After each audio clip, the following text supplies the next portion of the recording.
Hello नमस्कार आप सभी को। तो कैसे हैं आप लोग? उम्मीद करते हैं आप लोग ठीक होंगे। तो हमने क्लास 10th का बायोलॉजी पढ़ना शुरू किया था। हमने पोषण पढ़ लिया है, शोषण पढ़ लिया है, उसका हमने क्वेश्चन भी डिस्कस कर लिया है। तो आज हम लोग परिवहन पढ़ेंगे। आज परिवहन पढ़ के एक लेक्चर में ख़त्म करेंगे, देन नेक्स्ट डे या उसके एक दिन बाद हम लोग क्वेश्चन डिस्कस करेंगे। तो आइए हम लोग पढ़ना शुरू करते हैं परिवहन के बारे में। चलिए देखिएगा ध्यान से, दिख रहा है यहाँ तक? अगर हम नहीं दिख रहे हैं तो कोई बात नहीं। आइए हम लोग पढ़ते हैं परिवहन। तीसरा चैप्टर आपका 8 चैप्टर पढ़ना क्लास 10th में। आइए सबसे पहले हम जानते हैं परिवहन क्या होता है। परिवहन का सिंपल मीनिंग क्या होता है? किसी भी चीज़ का एक जगह से दूसरी जगह जाना, उसको हम क्या कहते हैं? परिवहन कह देते हैं।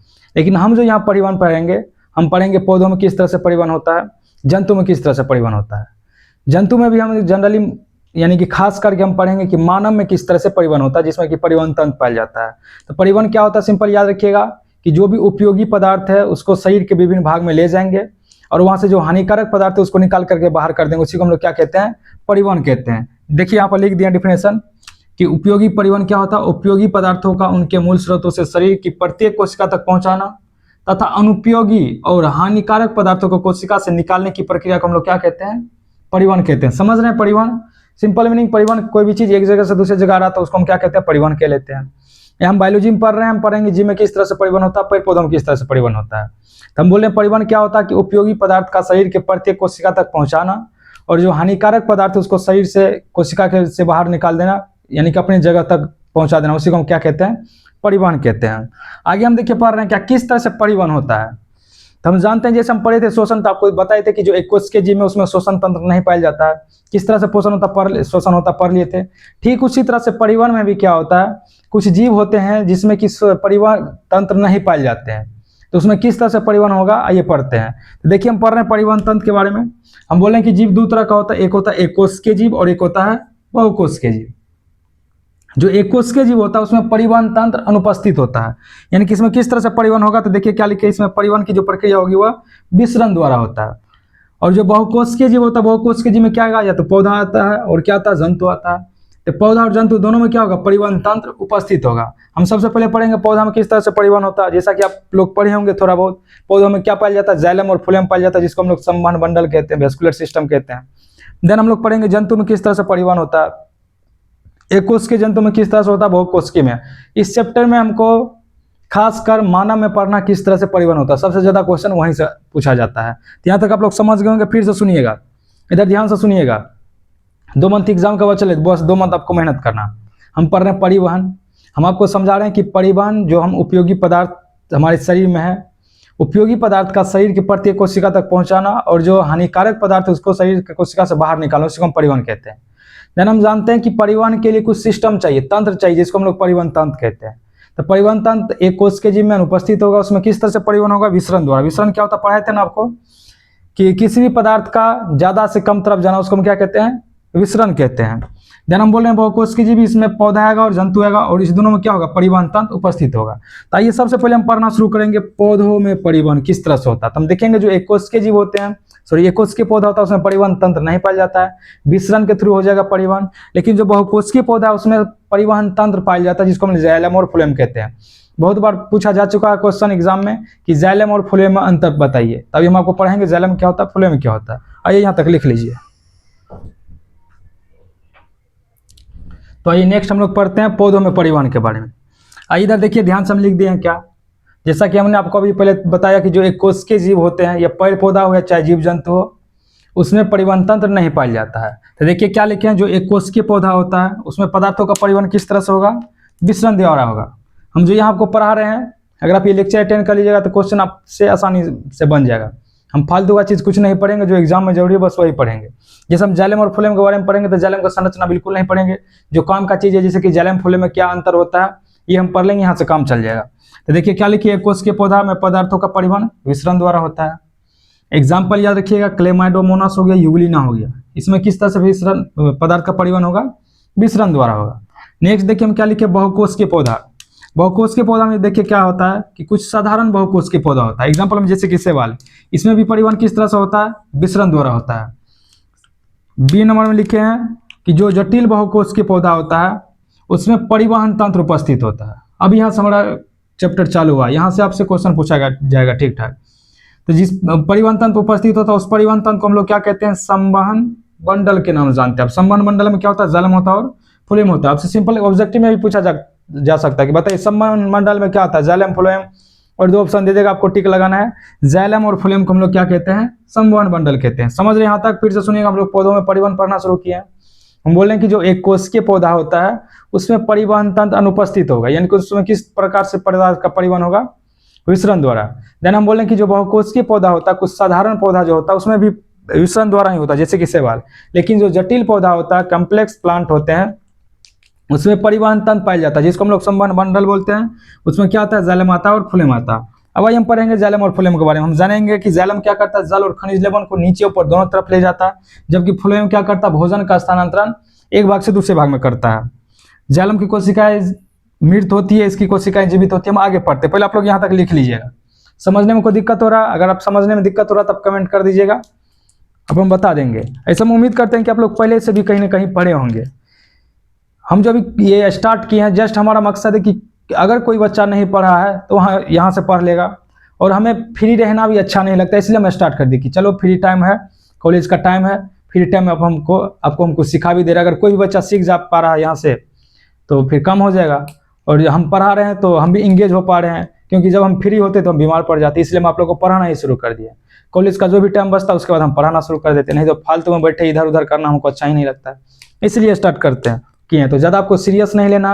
अगर आप कहीं और से पढ़े हैं तो आप एकदम पढ़ाई को कंटिन्यू करना है, क्योंकि ऑनलाइन पढ़ना थोड़ा बहुत मुश्किल होता है, थोड़ा बहुत नहीं, बहुत ज़्यादा मुश्किल होता है, क्योंकि ऑनलाइन में कंसंट्रेशन बनाना बहुत ही ज़्यादा मुश्किल होता है। सबके बस की बात नहीं है ऑनलाइन क्लास करना। लेकिन अगर कोई बच्चा सक्षम है ऑनलाइन क्लास करने में तो आप ऑनलाइन कर सकते हैं, क्योंकि देखा गया कि ढेर सारा बच्चा घर से भी रहकर अच्छा तैयारी कर सकता है आजकल ऑनलाइन से, और अच्छा रिजल्ट लाता है। तो अब बहाना नहीं चलेगा। पता है कि ऑनलाइन करना थोड़ा मुश्किल होता है, लेकिन अब बहाना नहीं चलेगा। अगर कोई बच्चा ऑनलाइन पढ़ रहा है, घर पे रह के पढ़ रहा है, अगर बढ़िया पढ़ लिया, उसका रिजल्ट अच्छा हो गया, तब उसी का सिलेक्शन हो पाएगा, वही अच्छा कर पाएगा जीवन में। और आप बहाना बनाते रहिएगा कि हमसे ऑनलाइन नहीं हो पा रहा, नहीं हो पा रहा तो आप नहीं कीजिए, कोई और बच्चा कर लेगा। देख रहा भी जो ढेर सारा रिजल्ट हो रहा है ऑनलाइन में भी बच्चा अच्छा पढ़ के कर ले रहा है, क्योंकि वो धीरे धीरे प्रैक्टिस बनाता है, उसका कंसंट्रेशन बन जाता है और पढ़ना शुरू कर देता है। आप नहीं पढ़िएगा, कोई आपका बहाना सुनेगा नहीं। तो ये यहाँ तक लिख लीजिए, इसके बाद हम लोग जाइलम और फ्लोएम के बारे में पढ़ते हैं, लिख लीजिए। तो आइए नेक्स्ट हम लोग देखते हैं जाइलम और फ्लोएम में अंतर। हम जाइलम और फ्लोएम के बारे में पढ़ेंगे, अंतर में ही हम सब कुछ समझ लेंगे। इससे क्या क्या क्वेश्चन पूछा जाएगा हम आपको बता देंगे। हम यहाँ पर जाइलम और फ्लोएम का स्ट्रक्चर नहीं पढ़ेंगे, क्योंकि हम लोग क्रैश कोर्स पढ़ रहे हैं, मतलब वन शॉट में एक लेक्चर खत्म किए जा रहे हैं। अगर हम स्ट्रक्चर पढ़ने लगेंगे, वहाँ से ज़्यादा क्वेश्चन भी नहीं आता, क्या तो हम आपको बता भी देंगे, तो लेक्चर का ड्यूरेशन बढ़ जाएगा। तो आइए हम पढ़ते हैं जाइलम और फ्लोएम के बारे में। अंतर लिख दिए, यहीं से सारा क्वेश्चन बन जाएगा, आप लोग सुनते रहिएगा। देखिए क्या लिखे हैं, जाइलम की जो कोशिका होती है, इसकी कोशिका मृत होती है, इसकी कोशिका जीवित होती है। यानी कि जो जाइलम का कोशिका होता है उसमें जान नहीं होगा, इसमें जान होगा, यानी कि जीवित होता है। काम पूछा जाएगा आपसे कि जाइलम, देखिए नाम से पता चला, जाइलम जो से जल, याद रखिएगा। यह जल एवं घुलित खनिज लवणों का स्थानांतरण करता है, जबकि जो फ्लोएम होता है यह खाद्य पदार्थों का स्थानांतरण करता है। इसमें जल एवं घुलित खनिज लवणों का बहाव ऊपर की ओर होता है, यानी कि इसमें जो इसका जो डायरेक्शन होगा ये सिर्फ यूनिडायरेक्शनल होगा, यानी कि एक दिशीय होगा। आपसे पूछा जाएगा बताइए किसका परिवहन, जो मतलब कौन सा ये जाइलम या फ्लोएम जिसका कि परिवहन एक दिशीय होता है या द्विदिशीय। तो यहाँ देखिएगा जो जाइलम होता है उसका परिवहन एक दिशीय होता है।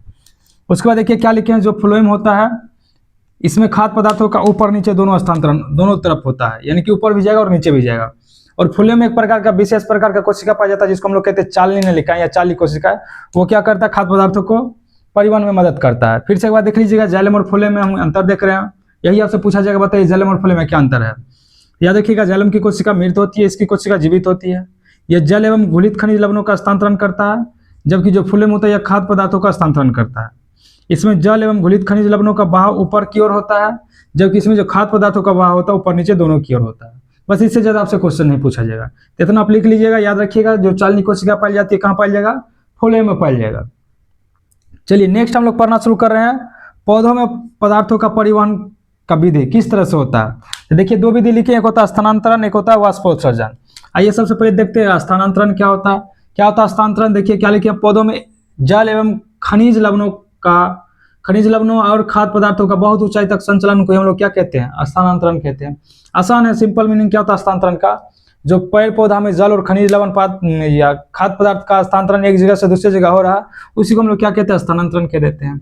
उसके बाद लिख के वाष्पोत्सर्जन, ये इंपॉर्टेंट आपसे पूछा जाएगा। अभी यहाँ से क्या क्या क्वेश्चन पूछेगा, ध्यान से सुनिएगा।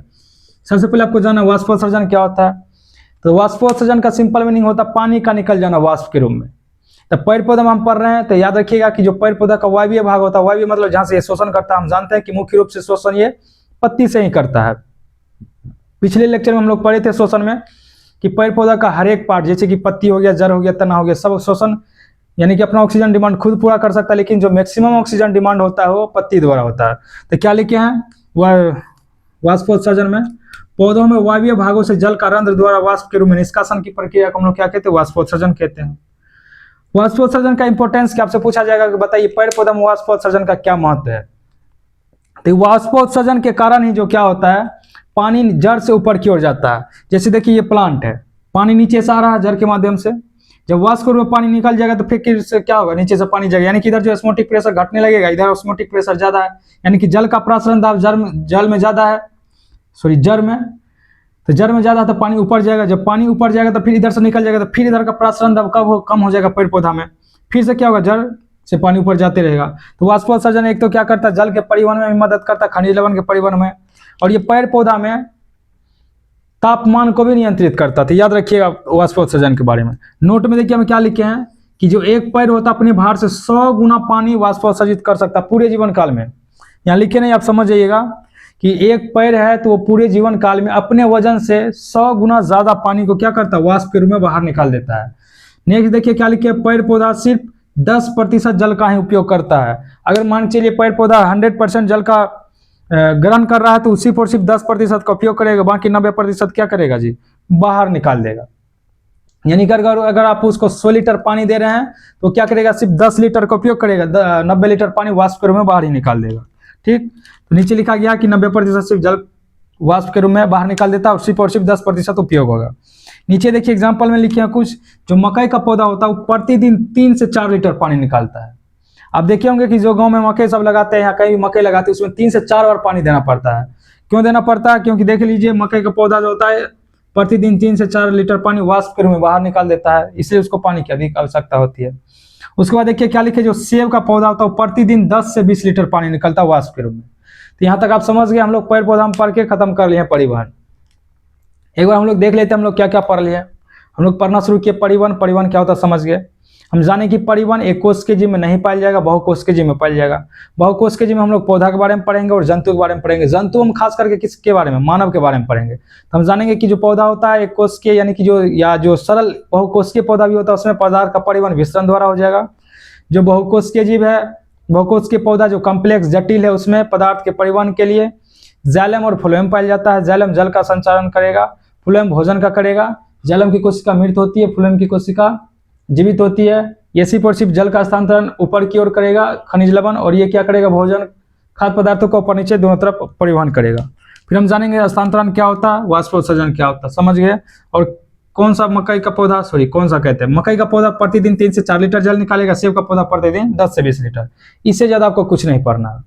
अगर अभी आपका एग्जाम आ रहा है, चाहे क्लास 10th में हो या 12th में हो, आपको क्या करना, क्वेश्चन बैंक जरूर बनाना। आप क्वेश्चन बैंक बनाइएगा, क्योंकि बिहार बोर्ड में 50% से अधिक रिपीटेड क्वेश्चन पूछ ही देता है हर एक बार। तो अगर आप क्वेश्चन बैंक अच्छे से कर पा रहे हैं, अगर आपके पास कोई मॉडल पेपर है उसको आप अच्छे से कर लीजिएगा, तो आप आराम से 350 प्लस नंबर आ सकता है। बस शर्त है कि आपको आना चाहिए।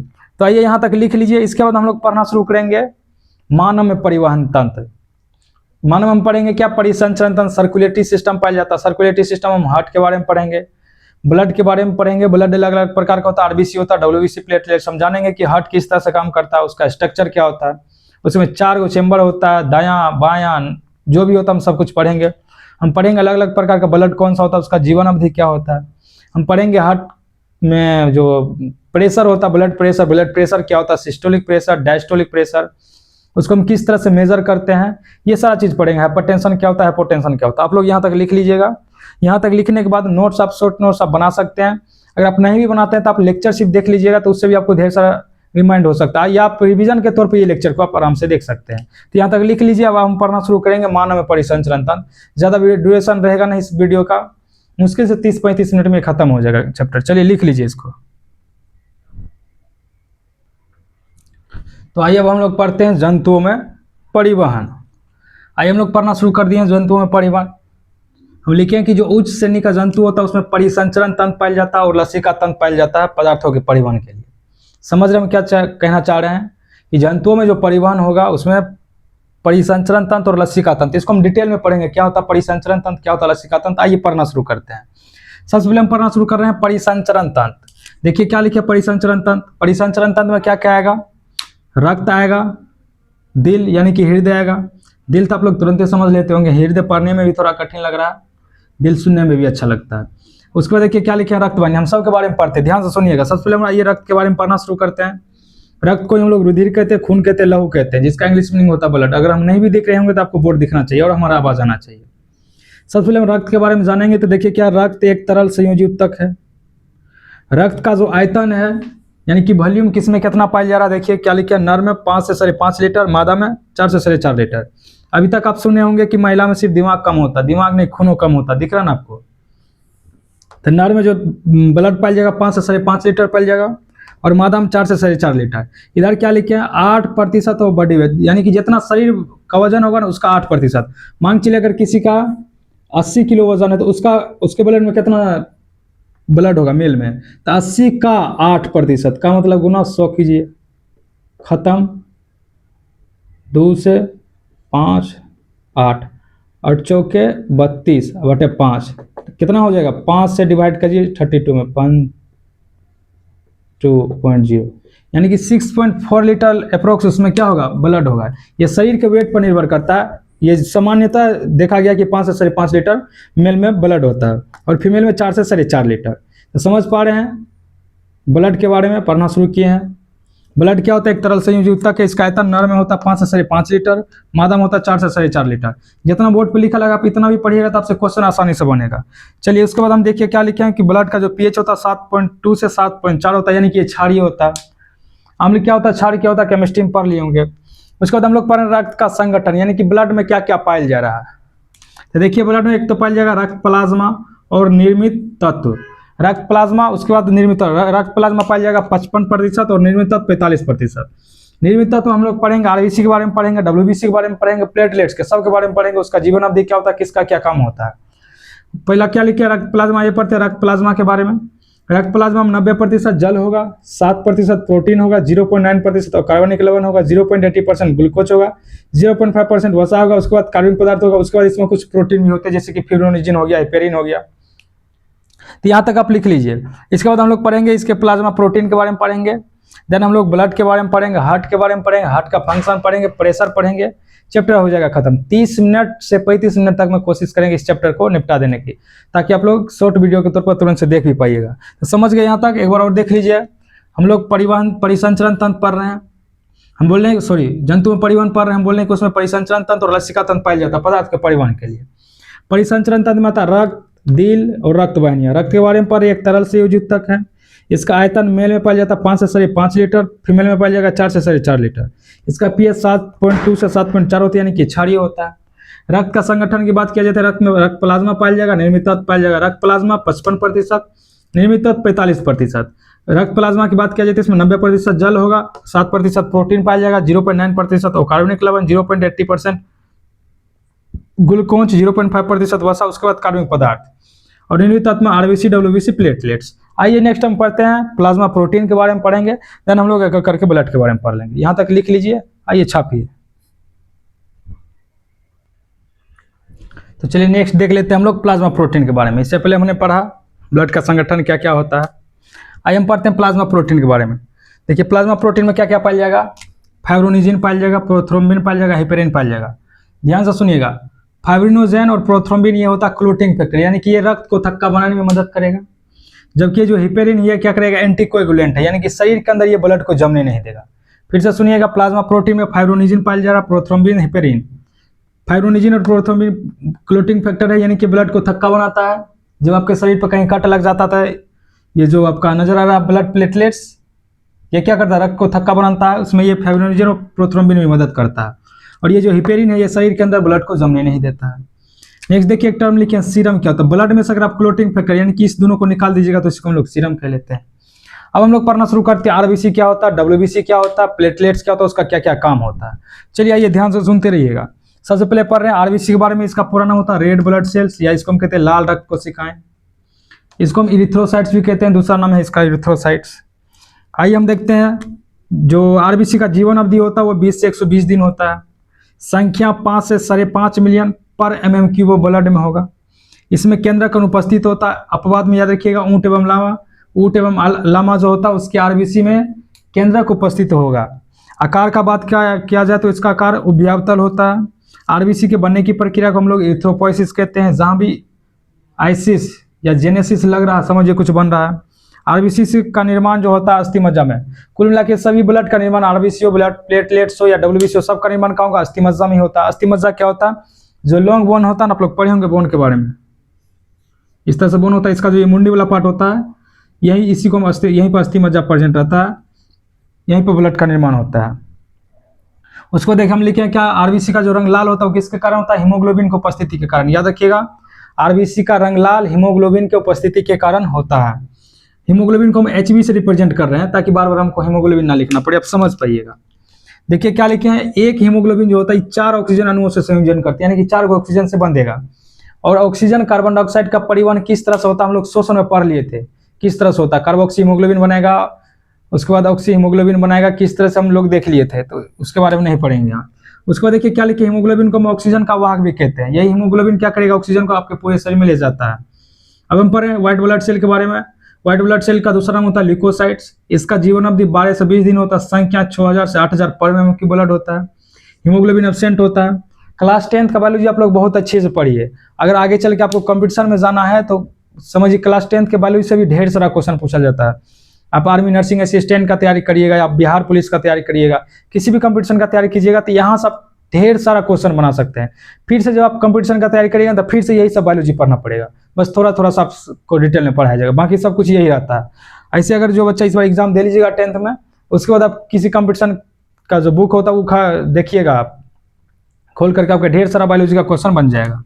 चलिए उसके बाद देखिए क्या लिखिए, शरीर को रोगों से बचाता कौन? डब्ल्यूबीसी। और आरबीसी क्या काम करता है जी? ऑक्सीजन को पूरे शरीर में ले जाएगा।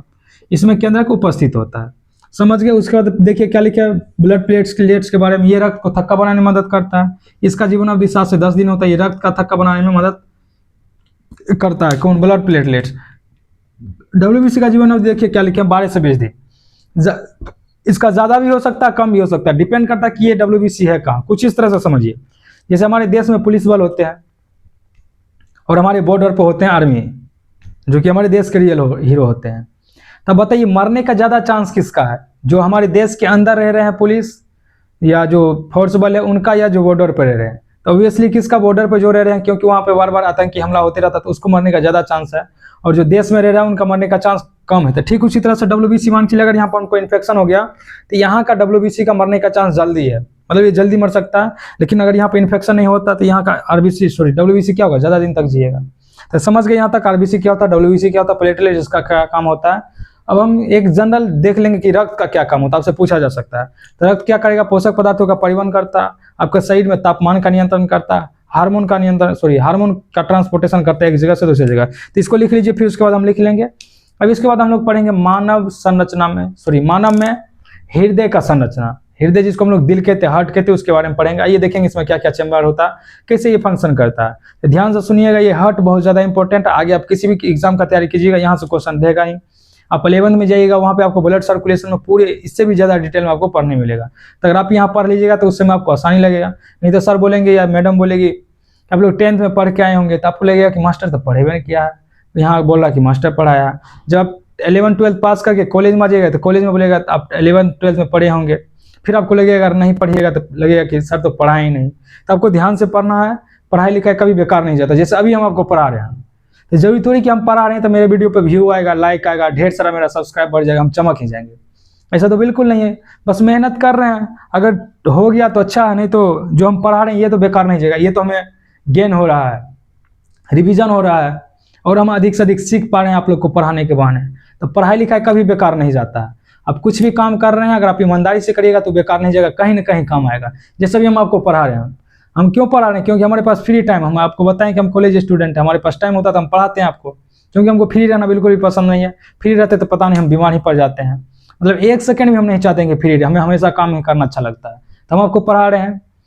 तो जरूरी नहीं है कि मतलब मेरे वीडियो पर व्यू आए, सारा ढेर सारा लोग देखे। अगर नहीं भी देखेगा, हमको एक्सपीरियंस तो हो रहा है। आगे चल के अगर हमको टीचिंग में जाना होगा तो हम ऑफलाइन में टीचिंग करेंगे आराम से। इससे पहले भी ऐसे हम टीचिंग किए हैं, लेकिन अब आपको पढ़ा रहे ताकि और हम इंगेज रहे, अधिक से अधिक चीज़ सीख पाए। पढ़ाने का तरीका, बोलने का तरीका, आप लोग के फीडबैक से हमको पता चलेगा कि और हम अच्छे से और अच्छा कर सकते हैं, बेटर कर सकते हैं। तो बिल्कुल भी फल की चिंता नहीं करना, बस मेहनत करते जाना है। जब हम फल का चिंता नहीं कर रहे, आके मेहनत किए जा रहे, पढ़ा रहे आप लोग एकदम रूम में बंद होकर के। अभी हम हॉस्टल में हैं, मेरा दोस्त सब जो है रूममेट दूसरे रूम में जाके पड़े हुए हैं, कहीं सोएगा कहीं कुछ करेगा, सब अपना अपना कर रहा है। लेकिन हम आप लोग के लिए नोट्स बनाते हैं, पढ़ाते हैं, ताकि हमको भी बेनिफिट हो, आपको भी। अगर एक भी बच्चा यहाँ से सीख पाया तो बढ़िया है, नहीं भी सीख पाया तो समझिए हम खुद ही पढ़ रहे हैं। तो हमको ज़्यादा लोड लेना नहीं है कि मेरा वीडियो चमके या कुछ हो। बस अगर आप लोग को अच्छा लगे, अगर आप लोग यहाँ से कुछ सीखिएगा तो आप शेयर कर सकते हैं और सब्सक्राइब कर सकते हैं। चलिए छाप लीजिए इसको यहाँ। तो आइए नेक्स्ट देखते हैं हम लोग रक्त का कार्य, उसके बाद हम लोग हृदय के बारे में पढ़ते हैं।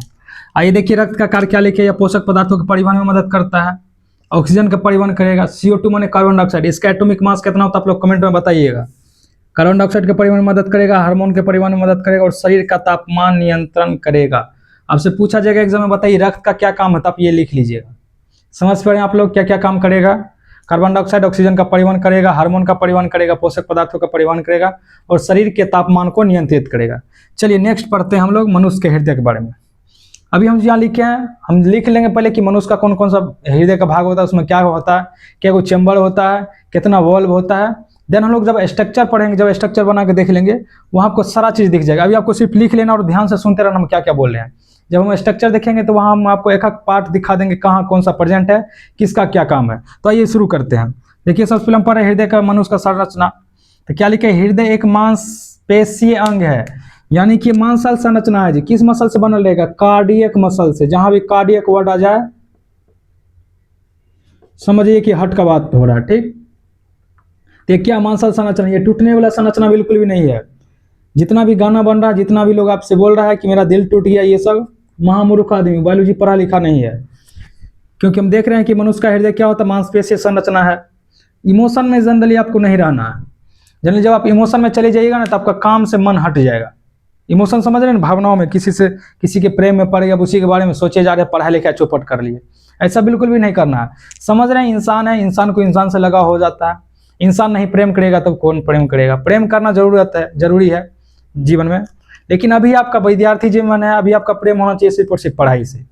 अभी सिर्फ आप पढ़ाई से, आप सो के जग रहे हैं, आप पढ़ाई के बारे में सोचिए। सुबह सूत के जगह पढ़िए, खाते वक्त पढ़िए, सोते वक्त पढ़िए, जगते वक्त पढ़िए। जब पढ़ना पढ़ते रहिए अभी, क्योंकि अभी आपका एग्जाम आने वाला है। जब आप एक एज को क्रॉस करिएगा, जैसे आप 10th पास कर लीजिएगा, 12th पास कर लीजिएगा, आपको पता चलेगा कि पढ़ाई के अलावा जीवन में मेरे में कुछ इंपॉर्टेंट था ही नहीं। हम क्या कहना चाह रहे हैं, फिर से सुनिए। हम ये कहना चाह रहे हैं कि जब आप 11th 12th पास कर लीजिएगा, तो जितना भी आप इधर उधर कर रहे हैं ना, मोह माया पढ़ रहे हैं, दोस्ती यारी बना रहे हैं, जब आप 12th पास कर लीजिएगा, ग्रेजुएशन में आते आते, कंपटीशन का तैयारी करते करते आपको रियलाइज हो जाएगा कि जितना हम पढ़े हैं ना, सिर्फ वही हमारे साथ है। जितना हम सीखे वही हमारे साथ है, बाकी कोई आपके साथ नहीं रहेगा। जैसा कि हम आपको अभी नजर आ रहे हैं, हम अभी आपको पढ़ा रहे हैं। हम 10th 12th पास करके अभी ग्रेजुएशन में आ चुके हैं। अभी हमको रियलाइज हो रहा है कि जितना भी मटर गश्ती किए थे, इधर उधर फालतू का काम किए, तो कुछ काम नहीं आ रहा है यहाँ पे। अभी जितना हम पढ़े हैं बस वही हमारे साथ है। कोई दोस्ती यारी नहीं, पता नहीं कौन कहाँ है, कत्ते का शादी हो गया, कत्ते घर बसा लिया, बाल बच्चे वाला लोग सब हो गया है। तो कोई काम नहीं आ रहा है। अंत में काम क्या आएगा? जो आप काम सीखे हैं, जो आप पढ़े लिखे हैं, या किसी भी फील्ड में आप, बस आपका काम ही काम आने वाला है। आपको वही आपको खुश रह सकता है। जैसे हम आपको पढ़ा रहे हैं, देखिए हम सुबह से लेकर के शाम तक, जब हमारे सोने का समय था तब तक हम बिजी रहते हैं। इसलिए बिजी रहते हैं ताकि हम बीमार ना पड़े और हम खुश रह सके। तभी हम क्या करके बिजी रह सकते हैं? बस आप लोग को पढ़ा सकते हैं, अपना काम कर सकते हैं। बाकी हम दोस्त से कितना बात करेंगे? एक दिन बात करेंगे, 1 घंटा 2 घंटा 3 घंटा, क्या उससे बात करेंगे हम किसी से? तो याद रखिएगा, अभी से ही आप याद रखिए।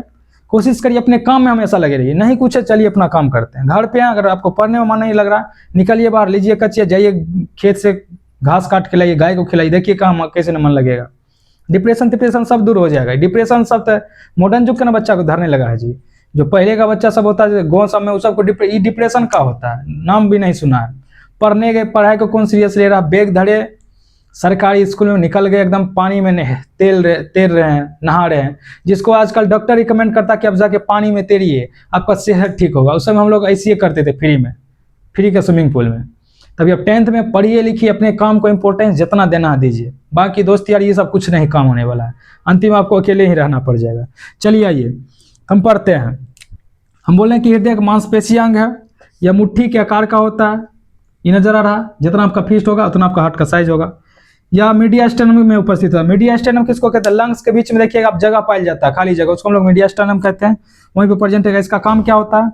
यह रक्त को पंप करेगा, पूरे शरीर में आपके रक्त को ले जाने का काम करता है। इसका वजन देखिए कितना होता है, मेल में होता है 300 ग्राम, फीमेल में होता है 250 ग्राम। देख रहे हैं यहाँ पे मेल का दिल कितने बड़ा होता है, इसलिए मेल का दिल ज्यादा टूटता है।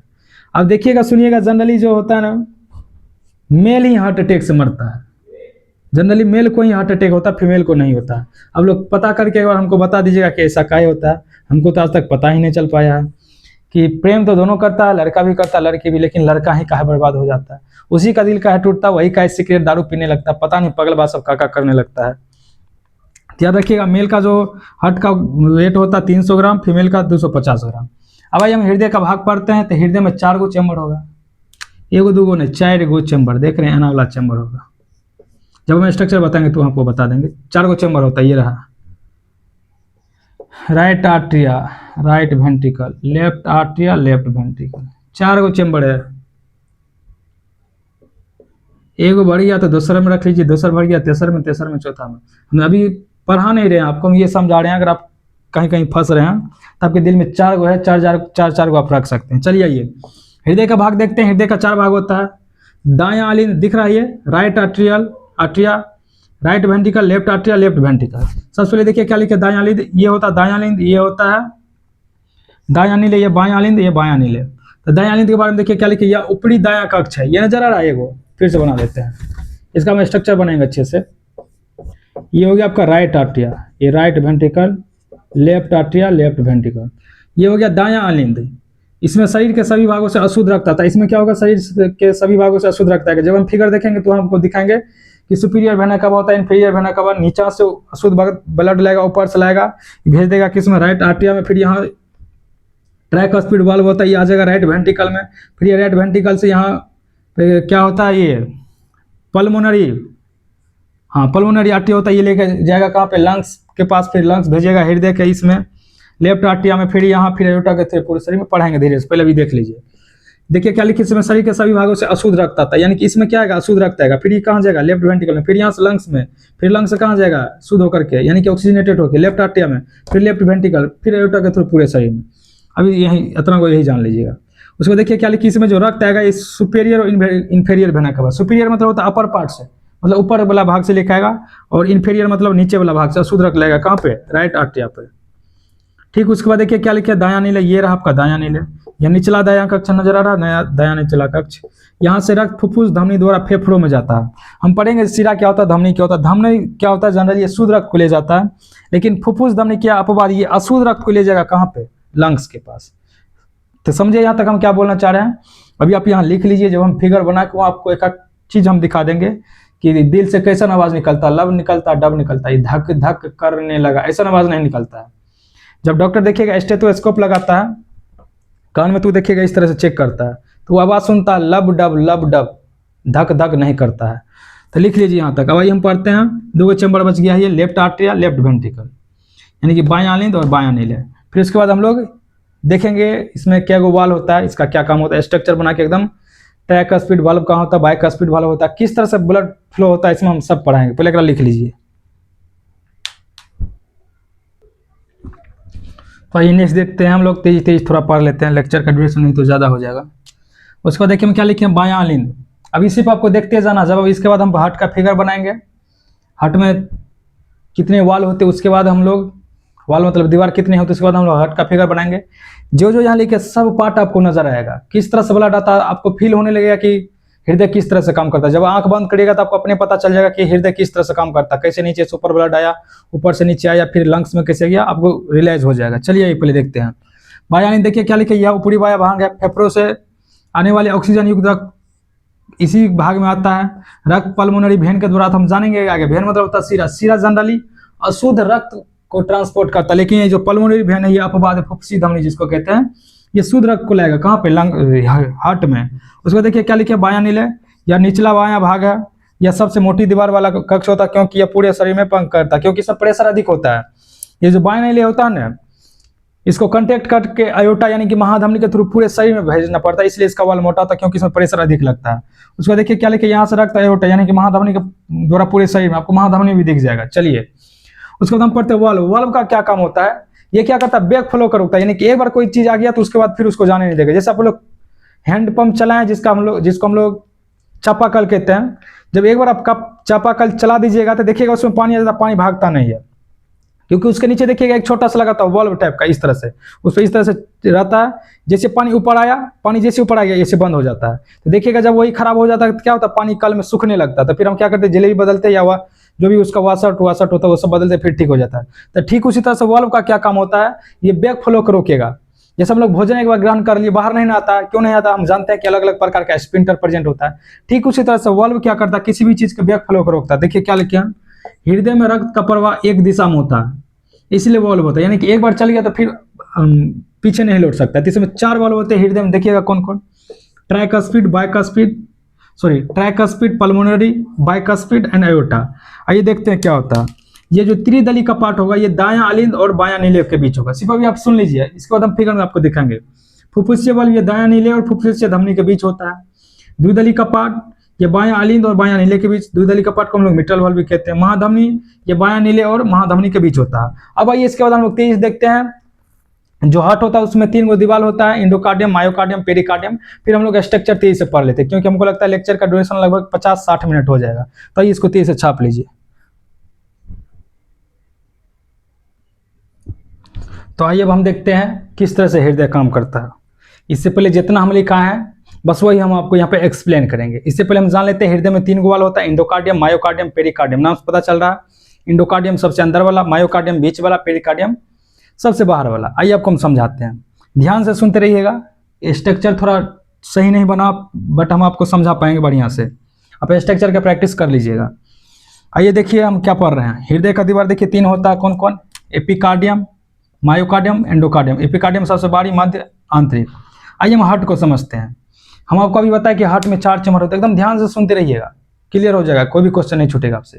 हृदय में 4 चैम्बर होता है, right आर्टिया, right ventricle, left आर्टिया, left ventricle. ठीक है, आइए हम आपको समझाते हैं। यहाँ पर ध्यान से सुनते रहिएगा। ये आपका हार्ट है, हम शुरू से शुरू करते हैं। सबसे पहले क्या होगा, आपके शरीर में जितना भी अशुद्ध ब्लड है वो कहाँ जाएगा, राइट आर्टिया में जाएगा।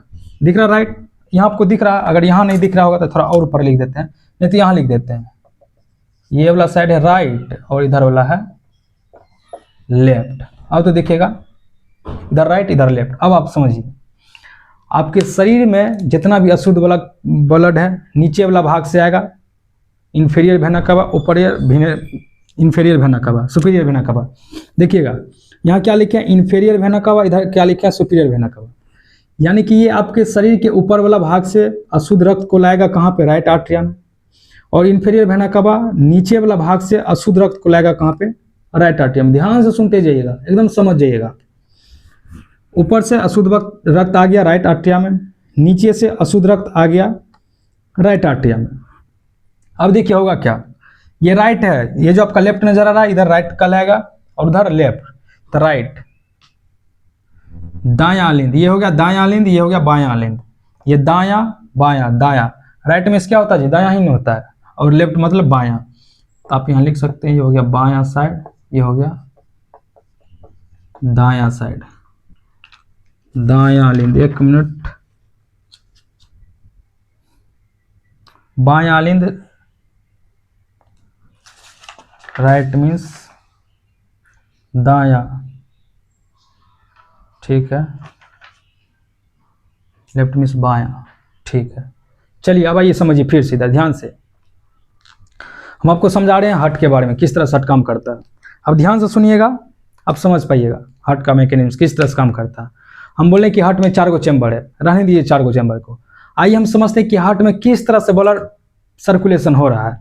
तो हम बोले ये है इंफीरियर वेना कवा, ये है सुपीरियर वेना कवा। सुपीरियर वेना कवा आपके शरीर के ऊपर वाला भाग से ब्लड को लेगा, शुद्ध रक्त को कहाँ लेगा, दायां अलिंद में। ये दायां अलिंद राइट आर्टिया, ये दायां अलिंद दायां नीले, बायां अलिंद बायां नीले, ठीक है।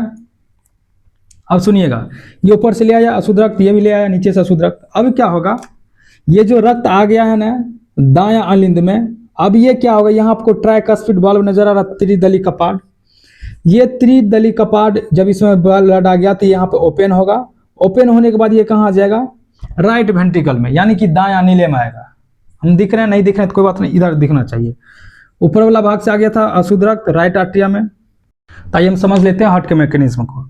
हम बोल रहे हैं कि ये सुपीरियर वेना कवा, ये इंफीरियर वेना कवा है। सुपीरियर वेना कवा आपके शरीर के ऊपरी भाग से अशुद्ध रक्त लाएगा राइट आर्टरिया में, यानी कि दायां अलिंद में, और नीचे वाला इंफीरियर वेना कवा लाएगा यहाँ पे दायां अलिंद में। आ गया ब्लड।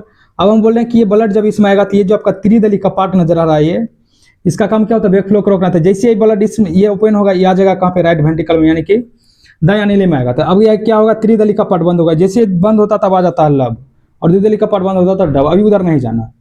अब देखिए जब इसमें ब्लड आ गया तो अब क्या होगा, ये ब्लड जो अशुद्ध ब्लड आ गया यहाँ पे दायां नीले में, पहले दायां अलिंद में आया था, दायां नीले में आ गया, त्रिदली कपाट बंद हो गया। अब क्या होगा, यहाँ पे एक वाल्व नजर आ रहा है, इसको हम कहते हैं फुफ्फुस वाल्व।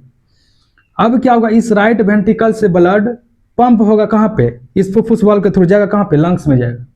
फिर से सुनिएगा, देख रहे हैं आप लोग, हम बोल रहे हैं कि जब इस राइट वेंट्रिकल में यानी कि दायां नीले में ब्लड आ गया तो अब ये पंप करेगा ब्लड को, और ये जो त्रिदली फुफ्फुस का पार्ट है ये ओपन होगा और ये ब्लड को पंप कर देगा वहाँ पे लंग्स के पास। किसके लिए, ऑक्सीजनेटेड के लिए, ऑक्सीजनेशन के लिए, यानी कि ऑक्सीकृत होने के लिए भेज देगा। अब देखिए हो गया काम, भेज दिया लंग्स के पास। अब लंग्स में क्या हो गया, शुद्ध हो गया होगा। अब शुद्ध होने के बाद क्या होगा, अब चलिए इधर, ये आपको फुफ्फुस सिरा नजर आ रहा है। ये फुफ्फुस सिरा का काम क्या होता है, याद रखिएगा, जनरली जो धमनी होता है और सिरा में अंतर क्या, धमनी शुद्ध रक्त का ट्रांसपोर्टेशन करेगा, कहाँ करेगा नहीं करेगा अभी कुछ नहीं जानना आपको, सिर्फ ये सुन लेना है। और सिरा अशुद्ध रक्त का ट्रांसपोर्टेशन करता है। लेकिन यहाँ जो फुफ्फुस सिरा है ये अपवाद है, ये शुद्ध रक्त का ट्रांसपोर्टेशन करता है। अब क्या होगा, ये रक्त चल गया होगा कहाँ पे, लंग्स में चल गया। अब जब वहाँ पे ऑक्सीजनेशन हो जाएगा तब ये फुफ्फुस सिरा के मदद से आ जाएगा कहाँ पे, बायां अलिंद में, यानी कि लेफ्ट आर्टरियम आ गया। अब देखिए फिर यहाँ आपको नजर आ रहा है द्विदली कपाट, इसके थ्रू अब ब्लड नीचे आ जाएगा। जैसे द्विदली कपाट खुलेगा आ जाएगा कहाँ पे, लेफ्ट वेंट्रिकल में, यानी कि बायां अनिले में आ गया। अब जैसे द्विदली कपाट इसमें ब्लड आ जाएगा, द्विदली कपाट बंद हो जाएगा, आवाज आ जाएगा डब। अब फिर क्या होगा, अब इस लेफ्ट वेंट्रिकल में कॉन्ट्रैक्शन होगा, एकदम बढ़िया वाला कॉन्ट्रैक्शन। इसलिए देखते हैं इसका दबाव थोड़ा मोटा होता है। जो ऊपर वाला भाग होता है राइट आर्टरिया, राइट वेंट्रिकल के कंपेरिजन में लेफ्ट वेंट्रिकल और राइट वेंट्रिकल और लेफ्ट वेंट्रिकल का वाल मोटा होता है। ठीक, अब ये पंप करेगा और महाधमनी के थ्रू पूरे शरीर में चल जाएगा। और 3 गोलियां, एपिकार्डियम, मायोकार्डियम, एंडोकार्डियम। समझे, आसान है ना। फिर से एक बार समझ लेते हैं हम लोग। हम समझ रहे हैं कि हार्ट किस तरह से काम कर रहा है। हम बोल रहे हैं आपका हार्ट है, आपके हार्ट में जो इंफीरियर वेना कवा होता है नीचे वाला पार्ट से अशुद्ध रक्त को लाएगा, और सुपीरियर वेना कवा ऊपर वाला पार्ट से लाएगा, ये आ जाएगा राइट आर्टरिया में, यानी कि दायां अलिंद में आ जाएगा। अब ये दायां अलिंद में देखिए, यहाँ पे दायां अलिंद और दायां नीले के यहाँ पे बीच में देखिए एक वाल्व नजर आ रहा है, जिसको हम लोग कहते हैं त्रिदली कपाट। ये क्या करेगा, इसके थ्रू ब्लड आ जाएगा राइट वेंट्रिकल में, ये बंद हो जाएगा, आवाज आ जाएगा लब। अब ये ब्लड को पंप कर देगा ये फुफ्फुस धमनी। अभी आपको पता है कि धमनी जनरली शुद्ध रक्त का ट्रांसपोर्टेशन करता है, लेकिन फुफ्फुस धमनी अशुद्ध रक्त का ट्रांसपोर्टेशन करता है, ये अपवाद है।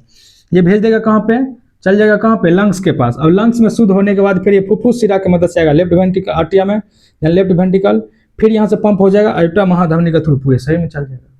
अब देखिए ये दोनों को डिवाइड करने वाला भी दीवार होता है, जैसे हम अलग से दिखा दिए हैं। जैसे राइट आर्टरिया है और लेफ्ट आर्टरिया, ये दोनों को डिवाइड करेगा तो उसको हम क्या कहते हैं, अंतरा अलिंद भित्ति, यानी कि अलिंद को डिवाइड करने वाला दीवार, उसी को हम कहते हैं अंतरा अलिंद भित्ति, जिसको हम लोग इंग्लिश में सेप्टम कहते हैं। और ये राइट वेंट्रिकल, लेफ्ट वेंट्रिकल, इसको हम कहते हैं अंतरा नीले भित्ति, यानी कि नीले को सेपरेट करने वाला दीवार। तो समझ गए यहाँ तक। अब इसके बाद हम लोग पढ़ लेते हैं इसका किस तरह से क्रियाविधि होता है। क्रियाविधि में जो हम पढ़े वही पढ़ेंगे कि क्या होता है, एक समय पर जब ये दोनों संकुचित होगा तो ये दोनों रिलैक्स होगा तो ये दोनों संकुचित, यानी कि दोनों एक समय पर कोई एक ही रिलैक्स होगा और एक ही कोई कॉन्ट्रैक्ट होगा। समझ में नहीं आ रहा होगा, आइए हम आपको समझाते हैं। हम बोले कि हृदय किस तरह से काम करता है। हम बोले कि जब इसमें ब्लड आ जाएगा, जब इसमें कॉन्ट्रैक्शन हो रहा होगा तो इसमें भी होगा कॉन्ट्रैक्शन, यानी कि इसमें दोनों में संकुचन हो रहा होगा। ऐसा तो नहीं है कि इसमें ब्लड आ रहा था फिर इसमें शुद्ध ब्लड नहीं आएगा, पहले भेजेगा फिर 1 घंटा के बाद या 5 मिनट के बाद फिर से शुद्ध रक्त आएगा, ऐसा नहीं। ये कंटिन्यूअस प्रोसेस चलते रहता है। कितना, 5 से 5.5 लीटर है।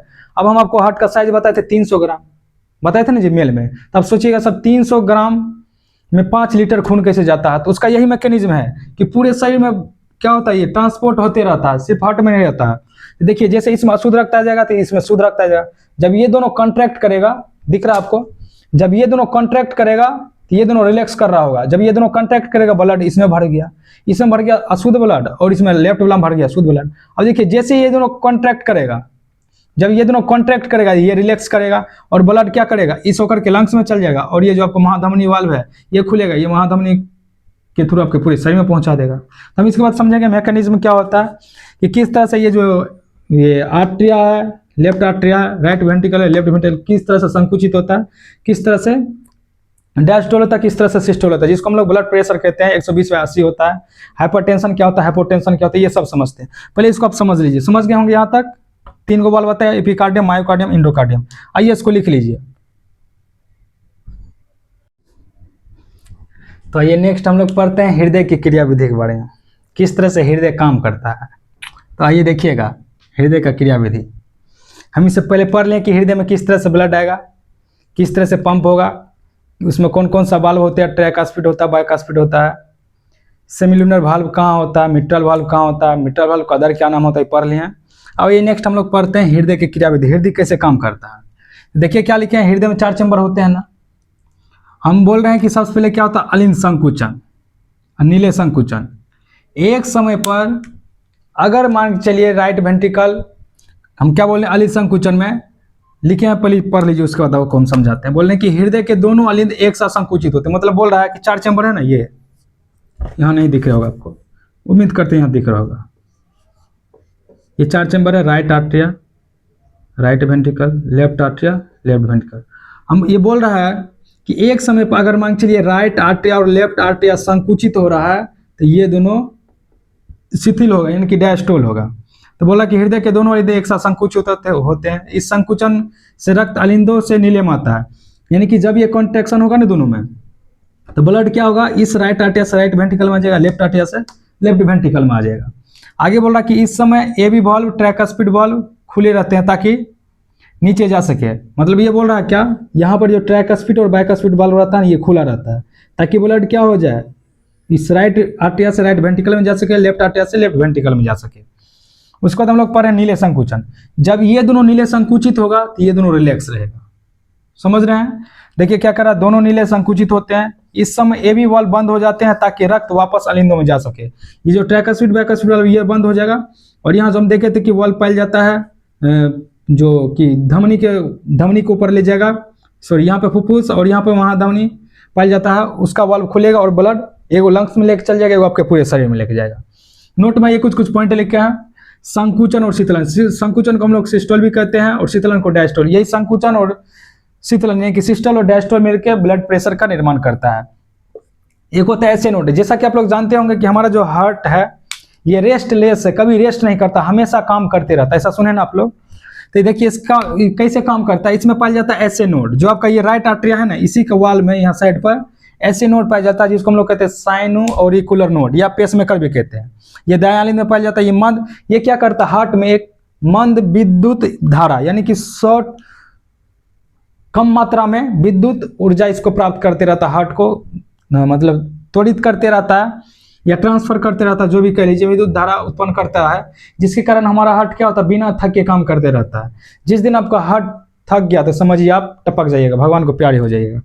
तो हमारे शरीर का जो सबसे मोस्ट इंपोर्टेंट अंग है, अब मान चल सकते हैं, जो परिसंचरण तंत्र वाला है, हार्ट ही है। हार्ट ही क्या करेगा, हमारे पूरे शरीर में ब्लड को ले जाता है। ब्लड के माध्यम से क्या होता है, पोषण जाता है, हम जानते हैं कि हार्मोन जाता है, अलग अलग प्रकार का हमारे शरीर का टेम्परेचर बैलेंस होता है।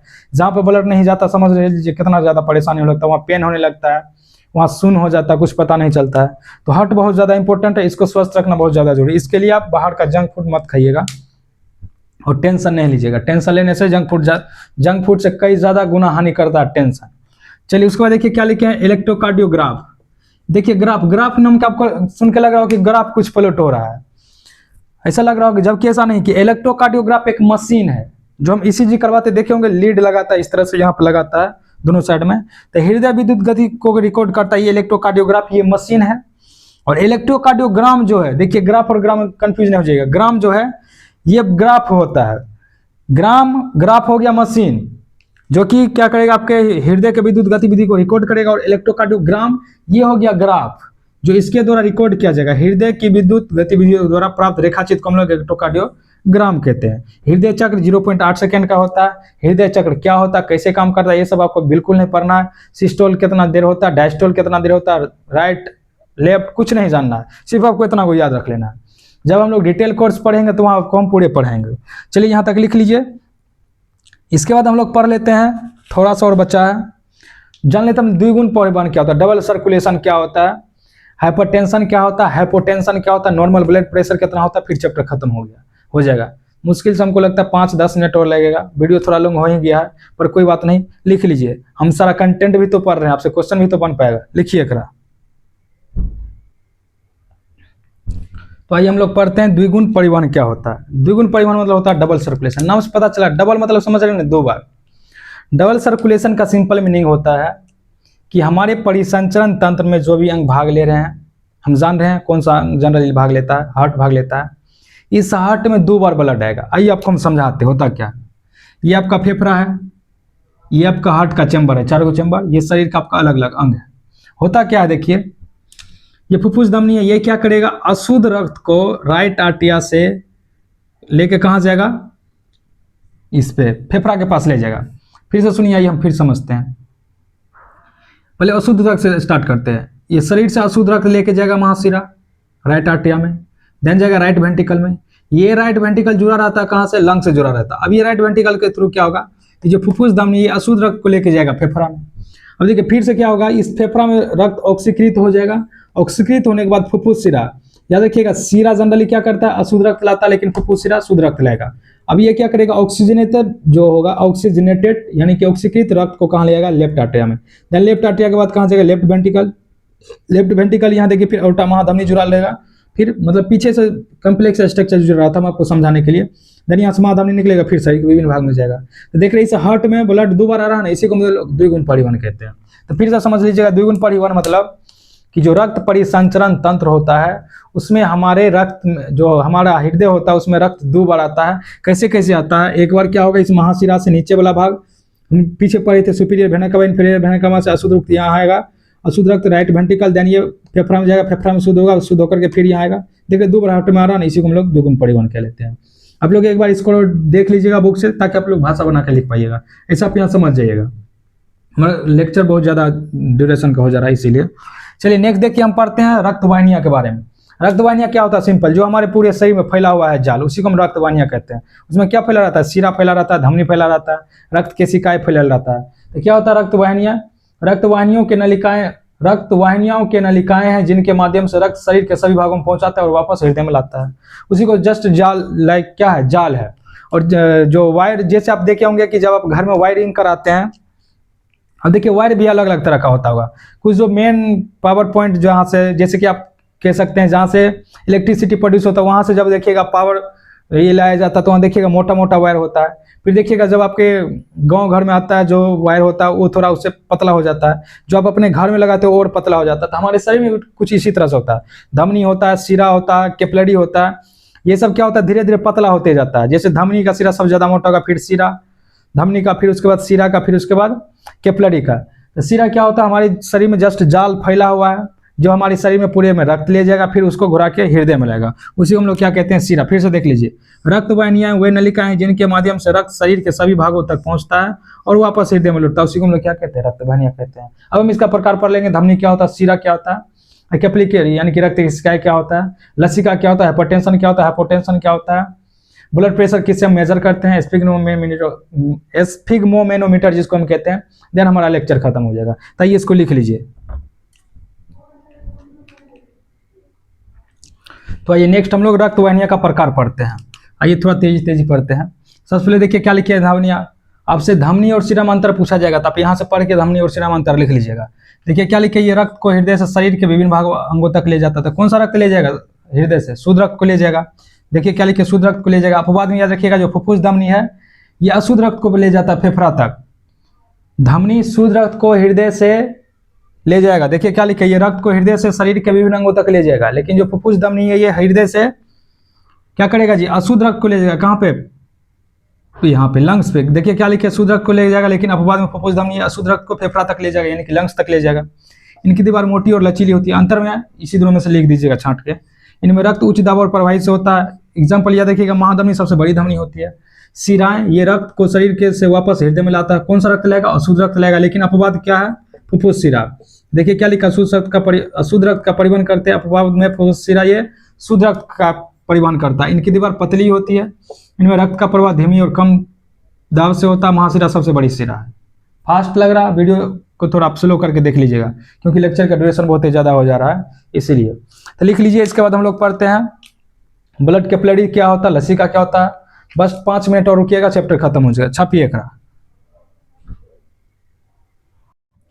तो आइए नेक्स्ट हम लोग देखते हैं केशिकाएं के बारे में। आइए थोड़ा फास्ट पढ़ लेते हैं, बस 3-4 मिनट और। देखिए क्या लिखे, यह सबसे सूक्ष्म रक्त वाहिनियां होती है। यह धमनी और शिराओं को जोड़ती है। यहीं पर रक्त और शरीर की कोशिकाओं के बीच पदार्थों का आदान प्रदान होता है। नेक्स्ट लिखें लसिका क्या होता है। यही लसिका क्या करता है, जब ब्लड वेसल से क्रॉस कर रहा होता है तो आरबीसी डब्ल्यूबीसी नहीं जा पाता है, लेकिन डब्ल्यूबीसी क्रॉस कर जाता है। तो लसिका क्या होता है, डब्ल्यूबीसी सहित रक्त प्लाज्मा को हम लोग लसिका अथवा लिम्फ कहते हैं। लसिका, अगर आप रक्त में से आरबीसी और प्लेटलेट्स हटा दीजिएगा तो उसी को लसिका कहते हैं। इसका क्या काम होता है फिर वह पढ़ लीजिएगा। अब हम रक्तचाप पर हैं। ब्लड प्रेशर क्या होता है। ब्लड प्रेशर सिंपल मतलब जो ब्लड आपके आर्टरी, आपका वेन जो होता है, आपका जो धमनी होता है, उस पर कितना प्रेशर लगा रहा है, उसी को हम लोग ब्लड प्रेशर कहते हैं। देखिए क्या लिखे, जब हृदय रक्त को पंप करता है तो वह रक्त धमनी की दीवार पर जो बल डालता है उसे हम रक्तचाप कहते हैं। ये दो तरह का होता है, एक होता है सिस्टोलिक प्रेशर, एक होता है डायस्टोलिक। सिस्टोलिक कब होगा, जब संकुचित होगा। क्या लिखे, जब यह तब बनता है जब हृदय के नीले संकुचित होकर रक्त धमनियों में भेजता है। यह अधिकतम दबाव होता है। सामान्य सिस्टोलिक प्रेशर 120 mmHg होता है। सिस्टोलिक के बाद हम लोग पढ़ेंगे डायस्टोलिक क्या होता है, हाइपरटेंशन क्या होता है। बस 3 मिनट रुकिएगा आप लोग, ठीक। चलिए छापिए तेजी। चलिए नेक्स्ट देख लेते हैं हम लोग डायस्टोलिक प्रेशर। बस 1 मिनट और रुकिएगा। देखिए डायस्टोलिक प्रेशर क्या होता है, यह तब बनता है जब हृदय शिथिल और रिलैक्स होता है, इसमें रक्त भर जाता है। यह न्यूनतम दबाव होता है। इसका डीपी मतलब व्हाट्सएप वाला डीपी नहीं समझिएगा, इंस्टाग्राम वाला नहीं। यहाँ डीपी मतलब होता है डायस्टोलिक प्रेशर जो समान होता है 80 mmHg होता है। नोट में 2-3 पॉइंट लिखे हैं, पढ़ लीजिएगा। आप लेक्चर स्पीड करके या स्लो करके जैसे देखना होगा देख लीजिएगा। आप कहीं से भी पढ़ रहे हैं, आप ईमानदारी से पढ़िएगा, जरूरी नहीं कि यहीं से पढ़ना है। अगर आपको यहाँ से समझ आ रहा था आप पढ़ लीजिएगा, यहाँ से आप कहीं और से प्रैक्टिस करिएगा। बस पढ़ते रहिएगा, किसी तरह से पढ़ाई नहीं रोकना चाहिए। नोट में देखिए क्या लिखे, सामान्य रक्तचाप कहते होता है 120/80 होता है। हाइपरटेंशन, अगर ब्लड प्रेशर बढ़ गया 140/80। हाइपोटेंशन, ब्लड प्रेशर घट गया, बढ़ गया तो खराबी है, घट गया तो खराबी। 90/60 mmHg, एगो एम कने गया 60 mmHg। उसको देखिए क्या लिखे, एस्फिग्मोमेनोमीटर। एस्फिग्मोमेनोमीटर क्या करता है, आपके ब्लड प्रेशर को मेजर करता है। आप लोग जरूर करवाएंगे ब्लड प्रेशर मेजर। तो यहाँ हमारा हो गया परिवहन, परिवहन हो गया खत्म। यानी कि हम पोषण पढ़ लिए हैं, शोषण पढ़ लिए हैं, परिवहन पढ़ लिए हैं। नेक्स्ट जब भी हम आएंगे तो उत्सर्जन पढ़ेंगे। उत्सर्जन में हम कोशिश करेंगे आपको पीडीएफ के रूप में लाइव आकर के डिस्कस कराने का। देन हम लोग पढ़ेंगे, पहले क्वेश्चन डिस्कस करेंगे, देन 12th का भी हमारा रिकॉर्ड करना बाकी है। तो पढ़ते रहिए, 2 महीना बचल आपके एग्जाम का, मेहनत करते रहिएगा। अभी ठंडी आ गया, ठंडी में पढ़ने में और मजा आएगा। बस आप लोग कम्बल में बैठ के नहीं पढ़ना है। जब भी आपको पढ़ने का मन करे कुर्सी पर बैठ के पढ़िए। जब आप बेड पर जाइएगा तो आपको नींद लगेगा, आप पढ़ नहीं पाइएगा, आप अपना 100% नहीं दे पाइएगा। तो पढ़ते रहिए, स्वस्थ रहिए, मस्त रहिए, खुश रहिए। तो मिलते हैं नेक्स्ट क्लास में। और हम जो क्वेश्चन डिस्कशन का सीरीज बोले थे, अब फिक्स है, हम समय कोशिश करेंगे मेंटेन करने का। हम आपको बताए थे कि हॉस्टल में तो बहुत ज़्यादा समस्या हो जाता है। कभी नेटवर्क प्रॉब्लम हो जाता है, कभी कोई आ गया, कभी खाना का समस्या हो गया, गए लाइन में लगे रह गए, लेट हो गया। तो इसीलिए, लेकिन अब हम कोशिश करेंगे 5 बजे एकदम फिक्स है, 5 से 6 10th वालों का लाइव आकर के क्वेश्चन डिस्कशन करेंगे। अब तो हम सोच रहे हैं कि क्लास भी लाइव कराएं। अच्छा, हम आज कर लेते हैं क्लास, रिकॉर्ड फिर कल आप लोग को अनाउंस करेंगे। 5 से 6 10th वाला का होगा, और 6 से 7 जब तक होगा 12th वाला का लाइव क्वेश्चन डिस्कशन होगा। और हम सोच रहे हैं कि अब क्लास भी लाइव किया जाए। पीडीएफ बना करके जो हम नोट्स बनाते हैं पीडीएफ के रूप में बना करके, और आप लोग को लाइव ही आकर डिस्कशन कराया जाए। उससे बेटर होगा कि समय भी कम लगेगा और आप ज़्यादा समझ भी पाइएगा। क्योंकि हम लिखते हैं, फिर पोज करते हैं, फिर बनाते हैं, थोड़ा टाइम ज़्यादा कंज्यूम हो जाता है। 50-50 मिनट का लेक्चर हो जाता है, फिर इतना तो आप देख नहीं पाइएगा। इसे भी आप लोग को ऑनलाइन पढ़ने का ज़्यादा आदत नहीं बना होगा मैक्सिमम बच्चा को। तो ठीक है, मिलते हैं नेक्स्ट क्लास में। तब तक आप लोग पढ़ते रहिएगा। अगर आप यहाँ तक पहुँच गए, अगर आप यहाँ से कुछ सीख पा रहे हैं तो चैनल को सब्सक्राइब कर लीजिएगा। अगर नहीं मन करे सब्सक्राइब करने का तो नहीं कीजिएगा, लेकिन कुछ सीख लीजिएगा कहीं से भी, चाहे यहाँ से सीखिए चाहे कहीं से सीखिए, बस पढ़ते रहिएगा। चलिए मिलते हैं नेक्स्ट क्लास में, धन्यवाद।